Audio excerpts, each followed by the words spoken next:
Warangal Kakatiya university Pothana girls హాస్టల్లో slab పై పెచ్చులు ఊడి కింద పడ్డాయి. అదృష్టం కొద్దీ ఆ రూమ్ లో ఎవరూ లేకపోవడంతో పెద్ద ప్రమాదం తప్పింది. ఇటీవల ఫ్యాన్ ఊడి అమ్మాయి మీద పడి తల పగిలిన ఘటన చోటు చేసుకుంది. అధికారులు వచ్చి హడావిడి చేశారు, కానీ ఎటువంటి మార్పులు చేసే ప్రయత్నం కానీ రూమ్ చేంజ్ చేసే ప్రయత్నం కానీ చేయలేదు. కాకతీయ యూనివర్సిటీలో ఇలా చాలా దారుణాలు జరుగుతున్నా ఎవరు పట్టించుకోవడం లేదని విద్యార్థులు ఆవేదన వ్యక్తం చేస్తూ, పురాతన హాస్టల్స్ లో ఎప్పుడు ఏ భవనం పెచ్చులు ఊడి పడతాయో, ఎవరిపై ఫ్యాన్లు ఊడి పడతాయో అన్న భయంతో ఉక్కిరిబిక్కిరి అవుతున్నామంటూ విద్యార్థులు కాకతీయ యూనివర్సిటీ హాస్టల్లో గడుపుతున్న పరిస్థితి ఏర్పడింది. ఇప్పటికైనా అధికారులు, రాజకీయ నాయకులు స్పందించి కొత్త భవనాలను నిర్మించి విద్యార్థులకు అందించాలని విజ్ఞప్తి చేస్తున్నారు.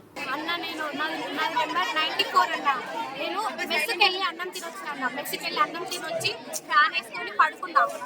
అక్కడ పడుకోగానే ఒక 10 minutes అవుతుంది నేను పడుకొని ఫ్యాన్ వేసుకొని పడుకున్నా. ఫస్ట్ ఒక పిల్ల పడింది నా పైన, ఎంత చిన్న పిల్ల పడింది. ఇది పడగానే ఏం చేసిన సైడ్కి జరిగి కూర్చున్నా. సైడ్ కూర్చోగానే ఇంకొక పెద్ద పిల్ల వచ్చి పక్క పడింది.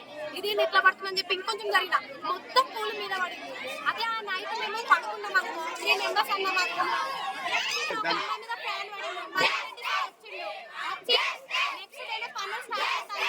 మళ్ళీ ఇంతవరకు రాలేదు.